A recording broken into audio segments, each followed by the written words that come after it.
wars are fought for land, for gold, for crowns. But in the year 1325, in the heart of medieval Italy, a war erupted over a bucket. Yes, a bucket. A simple wooden bucket. At first glance it sounds absurd. A story for jesters to tell or for children to laugh at. But beneath the absurdity lies something darker and more human, because the bucket was never really about wood and iron bands. It was about pride, about honor, about centuries of rivalry waiting for the smallest spark to explode into bloodshed. Tonight, we go back 700 years to a time of knights and banners, of city-states and civil wars, to uncover how one oaken bucket dragged thousands into battle, and how its legacy still endures today. Chapter 1: The Bucket That Shook a City. Close your eyes and picture Italy in the early 1300s. Not the Italy of pasta, piazzas, and the Roman ruins we imagine today. No, this Italy was fragmented, restless, carved into dozens of fiercely independent city-states. Each city was a world of its own, jealously guarding its independence, endlessly feuding with its neighbors. Alliances shifted like the wind, betrayals were common, and wars were a way of life. In this turbulent patchwork, two names stood out. Bologna, a jewel of learning, home to Europe's most prestigious university, proud of its scholars, lawyers, and wealth. Modena, smaller, scrappier, but fiercely proud, loyal to its traditions, and determined never to bend the knee to Bologna. They were neighbors but never friends. This wasn't just a personal rivalry. It was part of a civil war tearing Italy apart. The eternal struggle between the Guelphs and the Ghibellines. The Guelphs supported the Pope, believing power should rest with Rome. The Ghibellines sided with the Holy Roman Emperor, looking north to Germany for protection and strength. Every city in Italy chose a side. Some wavered, others switched allegiance when convenient. But Bologna? It was a stalwart Guelph stronghold. Modena? A loyal Ghibelline city. So when these two neighbors looked across their borders, they didn't just see rival merchants or competing scholars. They saw enemies of their very ideology. And then, one night in 1325, it happened. A band of Modenese soldiers, emboldened by rivalry, slipped into Bologna. Their mission? Not to seize a fortress or assassinate a leader. No, they went for something far more humiliating. Near a public well stood a wooden bucket, carved from oak, used daily to draw water for the people of Bologna. Ordinary, mundane, forgettable. But to these soldiers, it was the perfect symbol. They lifted the bucket, carried it off, and brought it triumphantly back to Modena. To us, it might sound like a prank, a childish act of mockery. But to medieval Bologna, this was an outrage, an insult to their honor, a wound to their pride. Imagine being a citizen of Bologna. You walk to the well one morning, and the bucket is gone. Gone, stolen by your hated rivals, now laughing at you from their city walls. How would you respond? Would you shrug it off? Or would you demand revenge? For Bologna, there was no choice. They could not be mocked, not by Modena. And so, the drums of war began to beat. Bologna declared war. And when Bologna declared, it didn't do so lightly. Historians tell us Bologna raised an army of 30,000 men, an immense force for the time. Knights, infantry, archers, mercenaries. Citizens left their homes, their farms, their workshops, to march under the red and gold banners of their city. Priests blessed the soldiers. Families wept as their sons marched away. The entire city pulsed with a single cry: the bucket must be avenged. Modena, of course, answered in kind. Though smaller, they rallied a formidable army of about 7,000 men. Fewer in number, but hardened, determined, and fighting with the fiery pride of defending their city. The stage was set. And so, two armies marched across the Italian plains. Not for land, not for treasure, but for pride, for vengeance, for a wooden bucket that had become a symbol of everything they loved, and everything they hated. What came next would shock Italy. A battle where numbers meant nothing, where pride outweighed reason, where thousands bled over a bucket. But before we see swords clash, we must ask, why did this rivalry run so deep? In Chapter 2, we go back, decades before the bucket was stolen, to uncover the betrayals, the politics, and the centuries of resentment that made this war inevitable. Chapter 2: Rivalries Written in Blood. The bucket was only the spark. The fire had been burning for centuries. To understand why Bologna and Modena were willing to drown fields in blood over something so absurd, we must go deeper into the tangled web of medieval Italy, into the fault lines of politics, faith, and pride, into a rivalry so deep that when a bucket vanished, war was inevitable. The Middle Ages were a time of division. Europe was not a patchwork of neat nations with clear borders. It was messy, fragmented, a chessboard of kings, lords, and cities, each with their own ambitions. But in Italy, the divisions ran especially deep. At the center stood two towering powers, the Pope in Rome, the Holy Roman Emperor in Germany. Each claimed supremacy. The Pope declared himself God's chosen ruler of Christendom. The Emperor claimed the legacy of Rome, the right to rule Italy as the heart of his empire. And every Italian city-state was forced to choose: the Guelphs loyal to the Pope, the Ghibellines loyal to the Emperor. This wasn't just politics, it was identity. To be a Guelph or a Ghibelline shaped where you lived, whom you married, whom you trusted, and whom you hated. It turned neighbors into enemies. It divided families. It turned cities into fortresses, armed not just with walls but with grudges. Bologna stood tall among the Guelphs. Known for its university, the oldest in the world, it was a city of law, learning, and culture. Its scholars wrote the codes that shaped European law. Its students came from across the continent. Bologna's name carried weight, and with pride came arrogance. Bologna saw itself as the rightful leader of its region, a city that others should respect, if not fear. Its wealth came from fertile farmland and bustling trade routes. Its leaders were confident, its people loyal. Bologna was not just a city, it was a statement. We are Guelph, we are righteous, and we are strong. And then there was Modena, smaller, less famous, often overshadowed, but no less proud. Where Bologna had scholars, Modena had grit. Where Bologna had prestige, Modena had resilience. And Modena was Ghibelline. For the citizens of Modena, this was not merely a political label, it was a badge of defiance. To be Ghibelline was to resist papal interference. It was to look to the emperor, far away in Germany, as the symbol of independence. But more importantly, it was to say, we will not bow to Bologna. Think of it like siblings locked in eternal rivalry. The elder, Bologna, always boasting, always flaunting its superiority. The younger, Modena, stubborn, rebellious, determined to prove itself. Every insult cut deeper. Every skirmish left scars. Every lost field, every stolen cow, every burned village added to the bitterness. By 1325, this wasn't just politics. It was generations of hatred passed down like an heirloom. For decades, Bologna and Modena had clashed. Border raids were common. Farmers along the frontier lived in fear. Armies skirmished in the fields. Fortresses changed hands. The Bolognese often claimed superiority. They demanded tribute. They bullied Modena's allies. They carried themselves as masters of the region. And Modena ceded.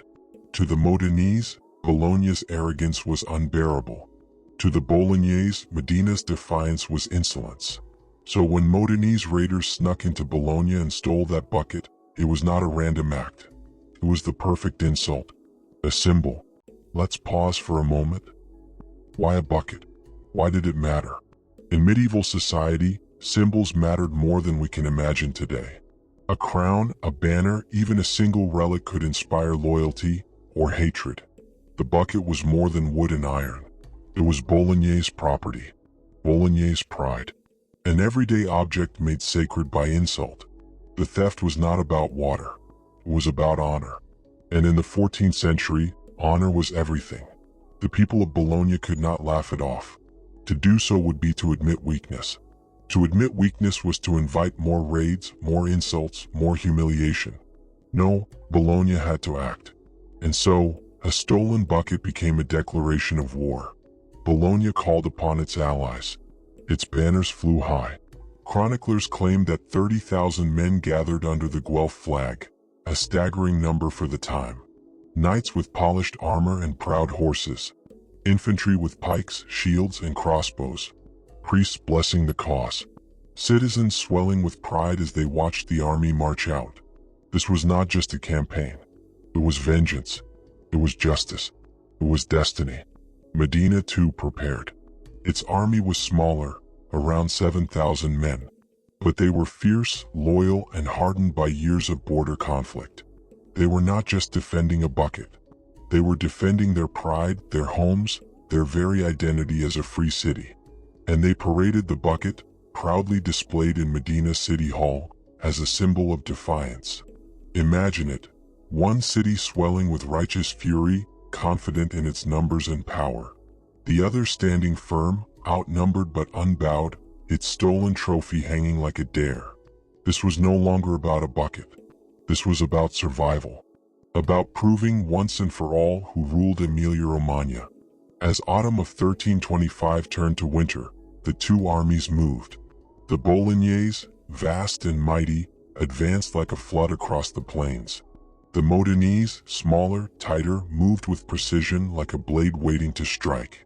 All roads led to Zappolino, a village on the frontier. It was here, among the rolling hills and fields, that the fate of the bucket, and the pride of two cities, would be decided. But how could 7,000 men face 30,000? How could Medina, so small, hope to survive Bologna's wrath? The answer lay not in numbers, but in strategy, terrain, and the fury of men who refused to bow. In Chapter 3, the armies collide. The fields of Zappolino will run red, and the bucket, the absurd, ordinary bucket, will become a prize of war.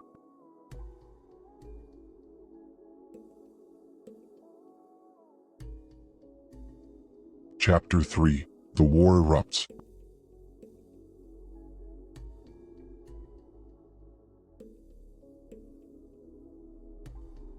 November 1325. The air is cold, heavy with the scent of smoke and iron. Across the rolling plains of Zappolino, two armies stare each other down. On one side, Bologna, 30,000 strong, banners of red and gold snapping in the wind. Knights in polished armor, infantry with spears, mercenaries eager for coin. Confident. Overwhelming in number. On the other side, Medina, only 7,000 men. Outnumbered more than 4 to 1. Smaller banners. Fewer horses. Fewer blades. But their resolve? Unshakable. The bucket had become their rallying cry. To give it back would be shame. To lose would be dishonor.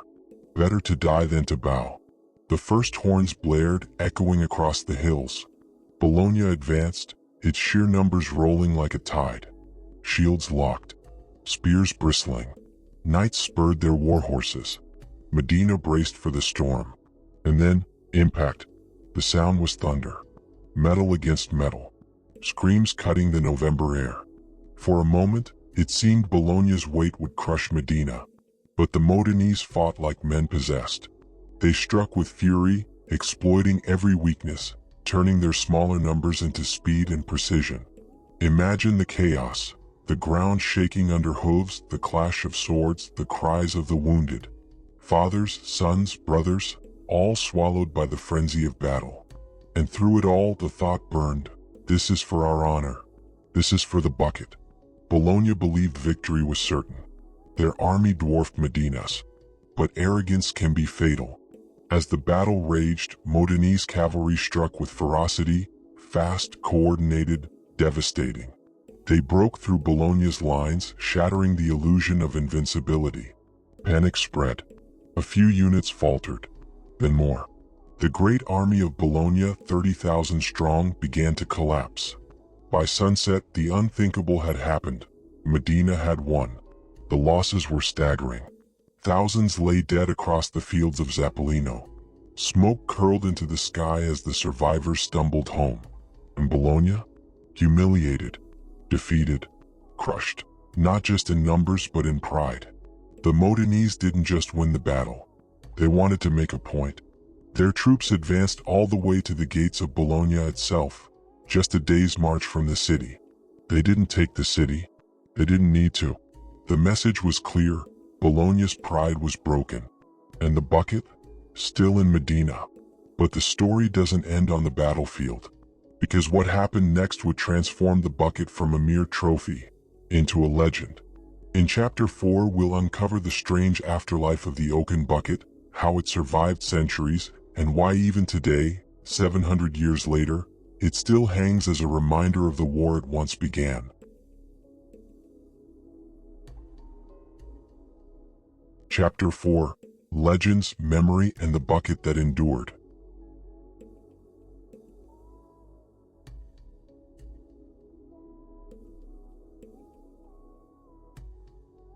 The battle was over. The plains of Zappolino lay silent, broken only by the cries of the wounded and the crows circling above. Medina, against all odds, had triumphed. Bologna, humiliated, limped back behind its walls, its pride shattered, its gates destroyed. And yet, the bucket remained. Not in Bologna, where it had once hung at the public well, but in Medina, where it became both a trophy and a taunt. For Bologna, the defeat was devastating. Thousands dead, more taken prisoner, their mighty army scattered in shame. And worst of all, the entire Italian world laughing at them, Bologna, the great Guelph power, humbled by a rival half its size. The humiliation stung for generations. Songs, poems, and bitter jokes followed Bologna like shadows. The proud city of scholars was remembered for losing a war over a bucket. For Medina, however, the victory was sweet. They had not only defended their independence but turned the tables on their arrogant neighbor. Their bucket trophy, hanging proudly in their city hall, was more than wood and iron. It was proof that courage and cunning could topple giants. But the War of the Bucket was not simply a feud between neighbors. It revealed the fragile world of medieval Italy. Every city, every noble family, every peasant was caught in the endless tug-of-war between Pope and Emperor. The Guelphs and the Ghibellines would go on clashing for centuries. And the Battle of Zappolino became part of that larger story, a tale whispered whenever pride boiled into war. For Bologna, the defeat weakened their position in the region. For Medina, the victory lifted their name among the Ghibellines. But neither city escaped the scars.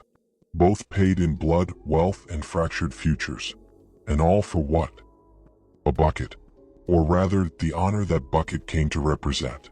Here is the astonishing part: the bucket still exists. Nearly 700 years later, it remains in Medina. Preserved, displayed, remembered. Tourists visit it. Locals still speak of it. It is not beautiful. It is not golden. It is ordinary, wooden staves bound by iron hoops. And yet it holds within it the weight of history, of blood spilled, of laughter and sorrow. It is a relic of human folly and of human pride. The War of the Bucket has often been mocked, turned into legend, reduced to a joke. But beneath the humor lies something sobering. Wars are rarely about what they seem. They begin not with objects, but with wounds, old grievances, old rivalries, old pride. The bucket was only the match thrown into a barrel of powder that had been waiting for decades. And in that, the war is not so absurd after all. Because even today, nations clash over symbols, flags, borders, honor. The objects may change, but the emotions remain the same. So when you look at that bucket in Medina, remember, it is not just a bucket. It is a mirror. A reminder that humanity, in all its brilliance and foolishness, can turn the smallest insult into the greatest tragedy. And perhaps the next time we see pride swelling, rivalries boiling, and tempers flaring, we might remember the war that began with a bucket, and think twice before letting history repeat itself. And so ends the tale of the war for a bucket. A story both tragic and absurd, where pride outweighed reason, and a simple wooden pail left its mark on history. But this is only one of countless forgotten stories the past has hidden. Tales of power, rivalry, and the strange twists of fate that shaped our world. If you've enjoyed uncovering this untold chapter of history, make sure to subscribe. Because there are more mysteries, more forgotten wars, more hidden legends still waiting, and together we will bring them back to life. Until next time, remember, even the smallest things can change the course of history.